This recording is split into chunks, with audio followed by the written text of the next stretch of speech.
Ana, Professora, complete o verso. sim. Alegrei quando me disseram. Vamos à casa do Senhor.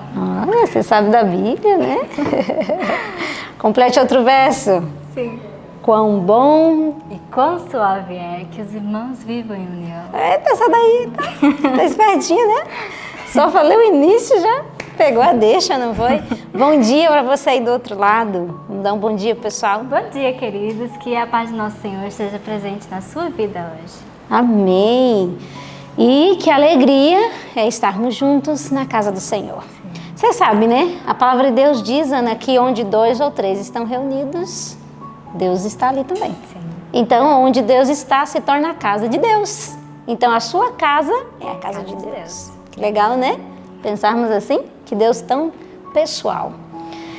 E já que estamos tão alegres, né? Porque estamos na casa de Deus e estamos reunidos com os nossos irmãos, vamos orar, né? Vamos orar. Para nós começarmos o nosso culto. Você faz oração, Ana? Senhor Deus e Pai, louvado seja o Teu nome, ó Senhor, por mais esse dia que o Senhor nos concedeu. Muito obrigado, Senhor, por mais essa oportunidade. Muito obrigado pelos nossos irmãos que estão em casa, ó Pai. E muito obrigado, Senhor, pela Tua palavra e pelo privilégio que nós temos de louvar o Teu nome a cada dia, Senhor.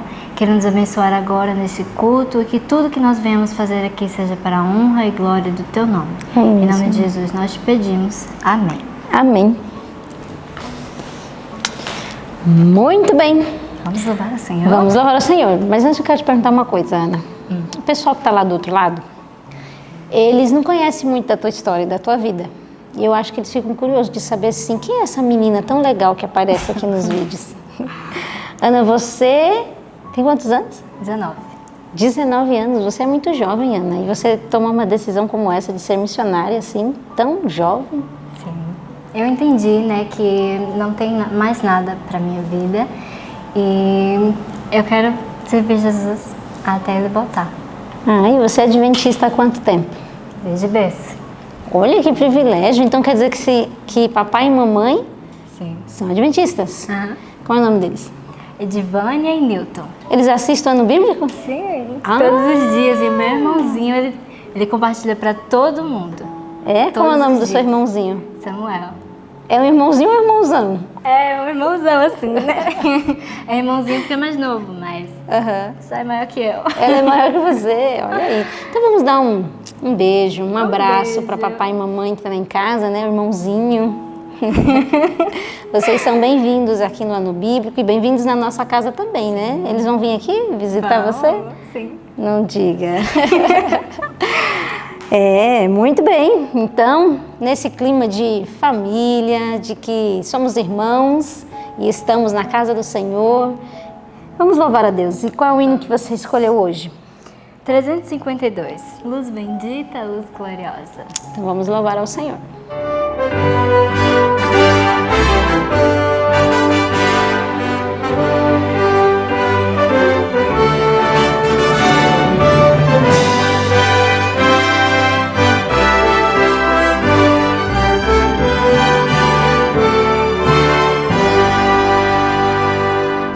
Bendita, que gloriosa luz, a minha alma vem encher.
Louvado seja o Senhor que temos essa luz tão bendita e tão gloriosa. Que nos faz tão alegres, né? Claro, e essa é a razão da nossa existência, essa é a razão porque a pessoa que está ali do outro lado abre esse vídeo todas as manhãs, por causa da luz que o Senhor Deus nos concedeu.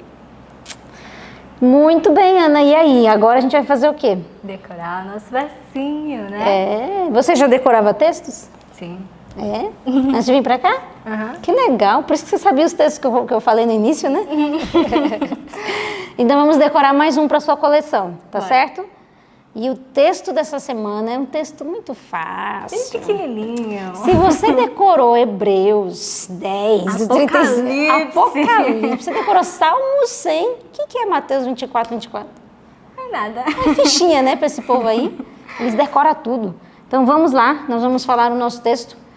1, 2, 3. Mateus 24, 24. Porque surgirão os falsos cristos e falsos profetas, e farão tão grandes sinais e prodígios que, se possível fora, enganariam até os escolhidos. Mateus 24, 24. Mateus 24, 24. Porque surgirão falsos cristos e falsos profetas, e farão tão grandes sinais e prodígios que, se possível fora, enganariam até os escolhidos. Mateus 24, 24. Mateus 24, 24. Porque surgirão falsos cristos e falsos profetas, e farão tão grandes sinais e prodígios que, se possível fora, enganariam até os escolhidos. Mateus 24, 24. Quer saber de uma, Ana? Esse povo aí, que decora a Bíblia, não vai ser enganado, não. Vai não. Não tem como. Quando você estuda a Bíblia, quando você coloca ela, entesoura ela no seu coração, você está se livrando de ser enganado. Já pensou que seriedade é isso, né? Ainda bem que nós estamos também aprendendo junto com o pessoal de casa, né? E agora? Vamos ficar com o nosso estudo. Deus te abençoe e até a próxima. Olá, queridos, bom dia. Como é que foi de ontem para hoje? Você pensou no que estudamos? Seu coração se encheu com as verdades do Senhor, com as coisas que o nosso Deus nos mostrou a respeito de um dos seus servos, Esdras. Um servo que movimentou o reino inteiro. Aliás, na história do nosso povo, temos visto que quando pessoas se entregam ao Senhor, realmente isso acontece. Quando Deus se movimenta em favor de alguém, sempre será através de alguém que se colocou nas mãos dele. Não foi diferente com Esdras. Hoje continuamos nossa história. Só que entra mais alguém na história agora. Vamos orar juntos? Senhor Deus do Universo, eu te peço em nome de Jesus que nos ajude para que possamos compreender e entender estas verdades, chegar perto do Senhor e fazer as coisas funcionarem do teu jeito e da tua maneira. Abençoa essa pessoa que está em casa, a mim também, me ajude, Senhor, a compreender a beleza e a grandeza disso tudo que vamos estudar, destas coisas que o Senhor deixou registradas sobre nosso povo. Em nome de Jesus. Amém. Pega a sua Bíblia, Esdras capítulo 8, 9... E eu quero te mostrar uma coisa interessante. Lembra que ontem nós estávamos e terminamos o capítulo 6, onde o Senhor Deus havia mudado o coração do rei a favor do nosso povo? Pois pegue aí, por favor, e você vai ver que o capítulo 7 é o capítulo que prova a ordem que foi dada pelo rei para começar as construções, a reconstrução. Tá certo? Então é uma coisa bastante interessante. Lembra que o anjo havia dito isso a Daniel? Quando for dada a ordem para fazer a reconstrução, então nessa data começa a contar as 2.300 tardes e manhãs. No entanto, existem algumas coisas que seriam interessantes nós observarmos, né? No capítulo 8, a lista dos cabeças das famílias que voltaram com Esdras e a oração de Esdras, porque estava acontecendo algo muito interessante. A chegada de Esdras em Jerusalém fez com que o povo ficasse muito feliz, né? Havia chegado alguém que tinha o Espírito de Deus entre eles e aquilo infundiu coragem e esperança ao coração de muitos. Imagina que coisa bonita isso, né? E já havia uma boa parte de construção sendo feita e já estava até construída, quando de repente se observou que algumas coisas não davam certo. Você já notou que quando as coisas começam a não dar certo no nosso meio, nós temos a tendência de falar que foi esta ou aquela outra pessoa culpada, é este ou aquele outro responsável, mas raramente paramos para pensar se nós mesmos não somos os culpados disso. O capítulo 51 de Profetas e Reis nos traz uma responsabilidade muito grande e uma declaração do Senhor ao dizer o seguinte: entre os que tinham voltado para Jerusalém nos primeiros anos, havia muitos que tinham permanecido leais a Deus enquanto viveram.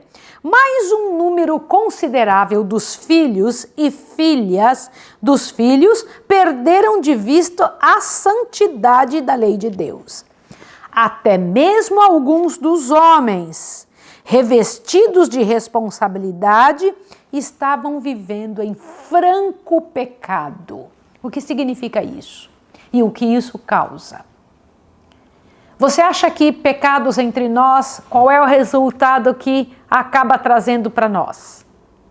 Maldição. É claro, e é isso que o Senhor Deus diz aqui. Presta atenção que a palavra de Deus diz no capítulo 9, verso 11. Olha só o que o Senhor Deus traz, depois eu continuo lendo no Profetas e Reis. Diz assim: os quais ordenastes por intermédio de teus servos os profetas, quando dissestes: a terra em que entrais para possuir é terra imunda pelas imundícias dos seus povos, pelas abominações com que na sua corrupção a encheram de uma extremidade a outra.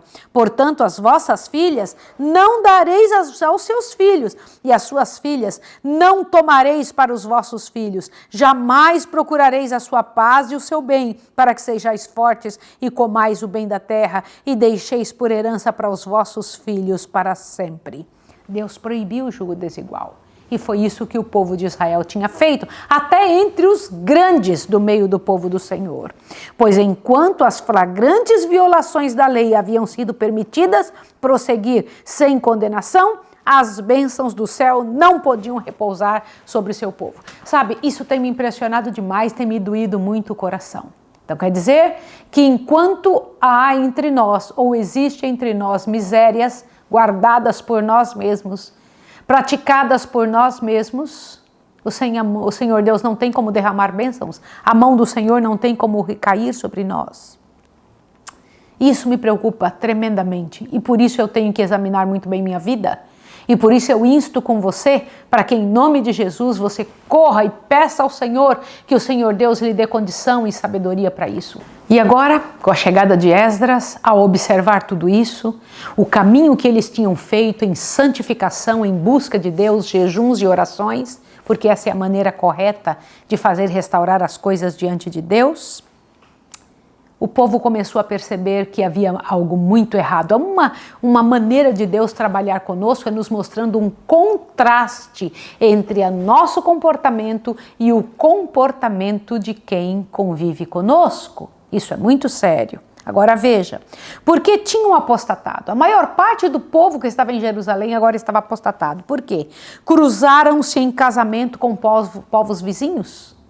Exatamente o que Deus tinha pedido em sua palavra que não fizesse.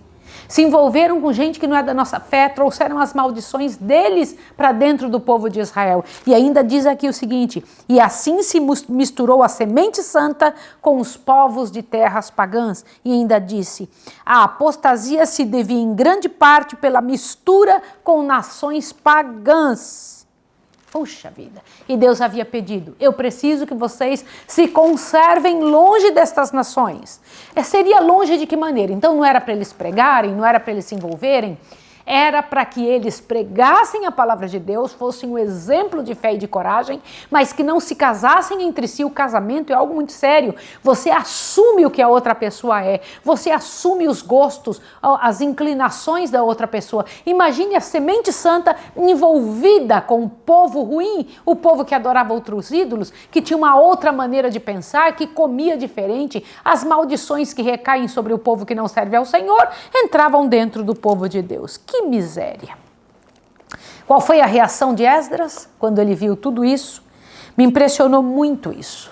Esdras rasgou a roupa, arrancou os cabelos, chorou e ficou de manhã até de tarde em sofrimento diante do Senhor e disse algo que me chamou muita atenção diante do Deus eterno. Olha só, ao tempo do sacrifício da tarde, olha o que ele falou. Esdras se levantou e uma vez mais rasgou seus vestidos e o seu manto e se pôs de joelhos, esvaziando sua alma em súplica ao céu. Estendendo as mãos para o Senhor, ele exclamou, gente, olha que coisa linda que ele disse. Meu Deus, estou confuso e envergonhado para levantar a ti a minha face, meu Deus, porque as nossas iniquidades se multiplicaram sobre a nossa cabeça e nossa culpa tem crescido diante dos céus. E Esdras faz uma oração muito longa. Esdras confessa o pecado do povo. Veja, não era ele que estava em pecado. Esdras era justo, mas porque ele se coloca diante de Deus e confessa o pecado como se fosse ele mesmo que estivesse errando. Porque é assim que se sente alguém que faz parte do povo e não se sente melhor que os outros, se sente lutador pelo povo. Quando vemos problemas entre nós, como é que temos agido? A gente tem agido assim, olha que miseráveis que eles são, trazendo maldição para o povo de Deus, ou a gente luta para que eles se levantem, a gente luta para que haja uma mudança, não aceita o erro, mas luta para que eles se levantem? Olha que coisa linda. A tristeza de Esdras e seus associados com respeito aos males que traiçoeiramente haviam penetrado no próprio coração da obra do Senhor produziu arrependimento. O que aconteceu? Esdras teve um comportamento e o povo reagiu. O comportamento de aversão ao pecado, mas luta pelo pecador, fez com que o povo reagisse. Em grau limitado, começaram a sentir a odiosidade do pecado e o horror com que Deus o considera. Gente, este é o sonho que eu tenho para a minha vida, que isso aconteça comigo, que eu entenda quão odioso é o pecado, quão é mal à vista de Deus. Isso só se o Senhor Deus tocar em nós. E olha o que diz aqui. Um dos presentes, de nome Secanias, reconheceu como justas todas as palavras de Esdras. Nós temos transgredido contra o nosso Deus, ele confessou, e casamos com mulheres estranhas do povo da terra. Mas no tocante a isto, ainda há esperança para Israel. Olha aqui. Presta atenção agora, tinha muita gente casado errado, que já tinha família, tinha filhos no meio daquele povo, que estava vivendo de forma errada, agora te assusta, olha. Este foi o início de uma reforma maravilhosa, presta atenção nessa parte. Com infinita paciência e tato, como é que foi dito? Ele foi na internet, ficou falando dos pecados dos outros e jogando no ventilador todas as sujeiras que o povo tinha para espalhar para todos os lugares? De jeito nenhum. Olha como é que diz. Com infinita paciência e tato e com cuidadosa consideração pelos direitos e bem-estar de cada pessoa envolvida, Esdras e seus associados lutaram por levar aos penitentes de Israel o caminho reto. Esdras era, sobretudo, o ensinador da lei, e ao dar atenção pessoal aos exames de cada caso, ele procurou impressionar o povo com a santidade dessa lei e a bênção a ser alcançada pela obediência. Você pode imaginar isso? Ele era um homem que tinha jeito para lidar com as misérias do povo. Ele tinha uma maneira de lidar com os pecados que ele conseguia trazer as pessoas de volta para Jesus. Ele não expunha as pessoas, não humilhava as pessoas quando elas estavam culpadas. E que mais? Olha só, onde quer que Esdras atuasse, aí se suscitava um reavivamento no estudo das Santas Escrituras. Isso me enche o coração, me deixa muito feliz, né? Os propósitos de Esdras eram altos e santos. Em tudo que fizera, fora movido por um profundo amor pelas almas.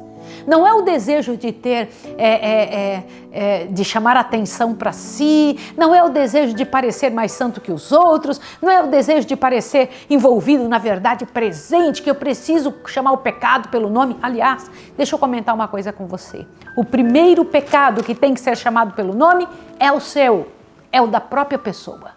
Se nós temos capacidade para conseguir enxergar algum pecado, que seja o nosso primeiro a ser enxergado. Compreende o que eu estou lhe dizendo? Isso é coisa muito séria. A compaixão e bondade que revelava para com os que haviam pecado, fosse em plena função da vontade, fosse por ignorância, deveria ser uma lição objetiva a todos os que procurassem promover reformas. Presta atenção como é que Deus diz que as reformas têm que ser feitas.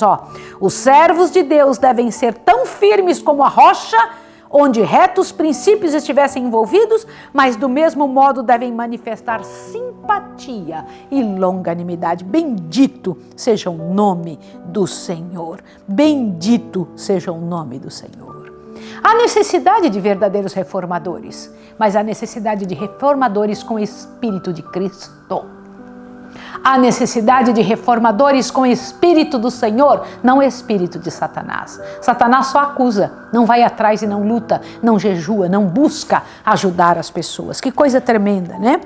A abundante iniquidade prevalecente hoje pode ser atribuída em grande medida à deficiência no estudo e obediência às Escrituras, que leva a atitudes erradas. As pessoas que acabam deixando uma coisinha assim por ignorância das Escrituras, logo vai deixar uma coisa assim, logo vai deixando outras coisas para trás. Essa é uma realidade. A Bíblia, estudar a palavra de Deus, tem poder em nome de Jesus, né? Não existe o que se possa chamar enfraquecimento ou fortalecimento da lei de Jeová. Sempre foi forte a lei de Jeová. Toda vez que a Bíblia é aberta, o povo vai vir, a mudança de coração, a transformação de atitude. E Esdras bem sabia sobre isso, e foi isso que trouxe sobre o povo. Que o Senhor Deus abençoe você, que o Senhor Deus lhe faça retirar o pecado, que você tenha coragem de despedir o pecado do meio da sua casa, do meio do seu povo, para que não haja maldição sobre o povo de Israel. Que o primeiro pecado a ser tirado seja o nosso próprio. Eu vou orar com você agora. Santo Deus e amado Pai, obrigada por estas mensagens, pela clareza com que são trazidos estes assuntos na nossa presença. Nós louvamos o Teu nome. Eu quero te agradecer por essa pessoa que está do outro lado, pela responsabilidade que eu tive de passar este assunto. E te peço que Teu Santo Espírito promova, Senhor Deus, um pouco mais na mente deles, a ponto de que sejam, Pai de amor, não só abençoados, mas transmissores da sua mensagem. Em nome de Jesus. Amém. Que Deus abençoe você e te dê um restante de dia muito bom e até amanhã.